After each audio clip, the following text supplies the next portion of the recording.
Hello, folks. I'm still writing that book, so I'm, making not as many videos, but here's a video. In the course of writing this book, I had the idea to try to talk about who am I? Big question that I think people who watch videos like this are probably interested in. You're not interested in who I am, but you're interested in who you are, what it means to be a human being. That's what got me into Buddhism. And I took the example of in the middle of writing this chapter, not in the middle, actually in the beginning of writing this chapter, I took a little break and took Ziggy the dog out for a walk. And I came back and I tried to describe who am I when I'm walking Ziggy. And I'm having some middling success with that. We'll see how it works out. But one of the questions that came up is kind of along the lines of the question that occurs in One Bright Pearl, which is a koan I have talked about a few times in this video channel. And for those of you who might not remember how it goes, it's basically a guy has been studying Buddhism and doing Zazen very, very diligently for years because he's had some tragedies in his life. And at some point, he just decides to just throw in the towel, as we say in English, just give it up because he's not getting anywhere. And he walks out of the temple, stubs his toe on a rock, and he stubs his toe really hard. In the story, he's like bleeding and everything. And he sits down there and he says, I've heard that the body and mind are both not real existence. Where is this pain coming from? And at some moment like that, he gets it, and he walks back into the temple, and his master says, what's the deal? And he says, I found out I just cannot be deceived. And then he goes on to teach for the rest of his life that the universe is one bright pearl. One shining, what is it called? A bundle of light is how Kobanchino retranslated that. And I think any of us can ask this question. I can ask it of myself. I have been studying Zen philosophy with good teachers for over 30 years, which is a long time, most of my life. And I've had some experiences around that, which I've written about in books and things. So I am very clear on the teaching that body and mind are both not real existence. I am not my body, I am not my mind. However, I find myself getting kind of sucked back into it, fairly frequently, and it can cause a lot of problems and cause anxiety and stress and depression and all sorts of other things. So, as I'm writing this, I'm thinking of the question, how can I advise my readers and listeners what to do about that? And I thought of three things which kind of sort of surprised me, and maybe I'll be able to explain why they surprised me. Well, actually there's four things, but I think one of them is kind of related to the other. The first thing is having a good teacher.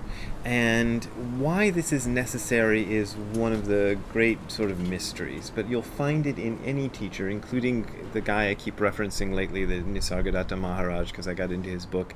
Even he had a guru who said something to him about look at that thought, I am, and make that the object of your meditation. And through trusting his guru, he came to a realization, which he then attributed to an internal realization that was always with him forever. But it took an external catalyst to kind of bring it out. And that's just kind of the way it is. So I had two real good teachers who kind of worked as a catalyst to bring that out. Now, you don't always find... Well, I was going to say you don't always find the best teacher. I think you do always find the best teacher, but you don't often recognize that. And this certainly goes for my case. I know now that the two teachers I had were fantastically good. And one of them, who's still around right now, is fantastically good. And the other is, fantastically good in his writings and the way he reaches us from afar, from, beyond the grave and all that. But at the time that I studied with them, there was a lot of doubt about that, yet I trusted them. So I I trusted them because I could tell they weren't bullshitting me.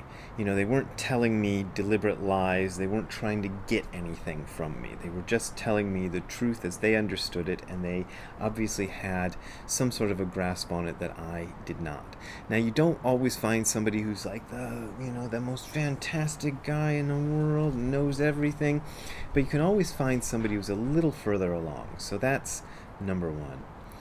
Number two this is the two that are sort of combined. Reading good books. Now, I know that there's a kind of stigma, especially in the Zen world, of saying that the teaching is beyond words and letters. I think that's attributed to Bodhidharma, but it's one of these old sayings in the Zen tradition that the truth is beyond words and letters, so why should you read good books? Well, you should read good books because they're good, because they kind of come from a place that is also like a teacher. It's not you, it comes from outside, and it seems to be more trustworthy because it comes from outside. But here's the weird fact, is it doesn't come from outside. The teachings that you read in books never come from outside of you.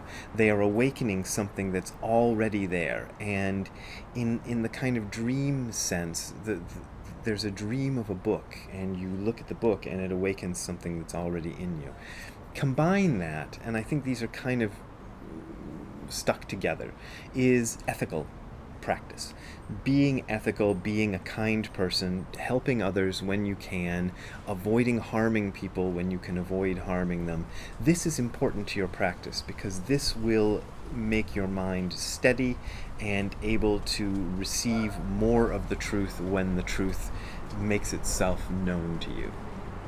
The third thing is associating with people who are also interested in this.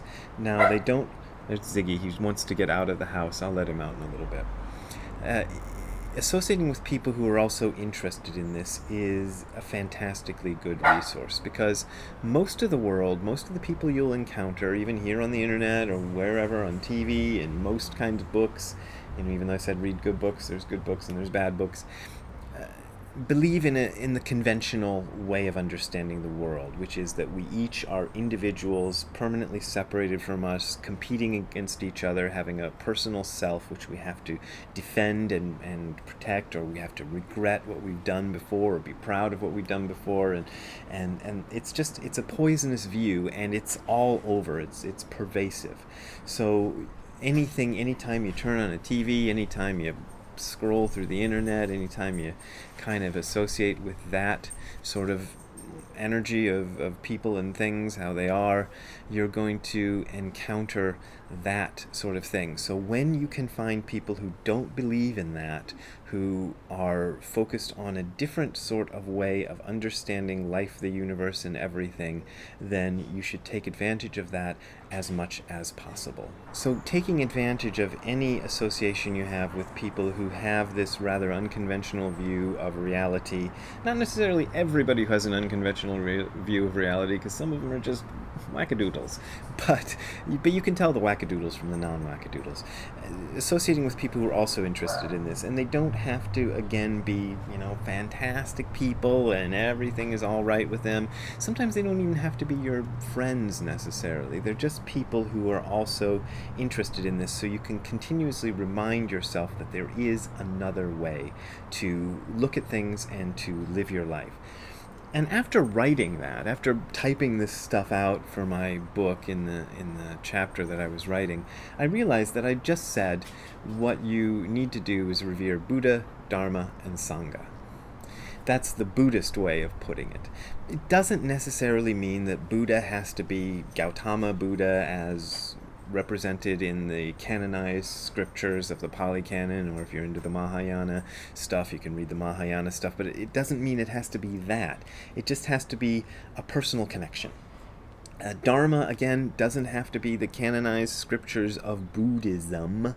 There are a lot of traditions that are looking towards this same sort of thing from a different angle, from a different culture, a different history, and a different society, and different terminology, and you can find ways that they resonate together. So the Dharma doesn't necessarily mean the Buddhist Dharma as a block of stuff. And the Sangha, same thing with the Sangha. It does not have to be, blah-di-da-di-da Sangha Incorporated, with the 501c3 and the word Sangha in their name. It can just be any group of people who are thinking about this stuff and who have left behind conventional ways of viewing reality. And that can be immensely helpful because it can help you loosen your hold on the things that are holding you back and making you anxious and fearful and all of that. Because when you realize fear is always based on a solid belief in the personal self. Anxiety is always based on a solid belief in the personal self, which comes and goes. You can have moments when you don't believe in the personal self and you feel very unfearful and unanxious, and then 2 minutes later, belief in the personal self crops up again and you start going, oh no, what's going to happen to me next? Well, the fact is, nothing is going to happen to you next, because you next is a fiction. There's my message for today, Buddha, Dharma, and Sangha. I don't know if I'm going to call it that. Maybe I'm going to call it something else to kind of sneak people into it. If you want to support what I do, making these videos and things, you can send a donation to the link that is below on your screen. That really helps me out. That is how I make my living. It's the main way I make my living is through your donations, and I really, really thank you who keep donating to me.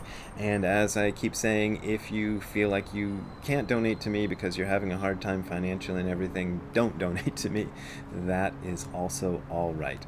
All right, we will see you again next time I make a video. Have a good time all the time. Talk to you later. Bye.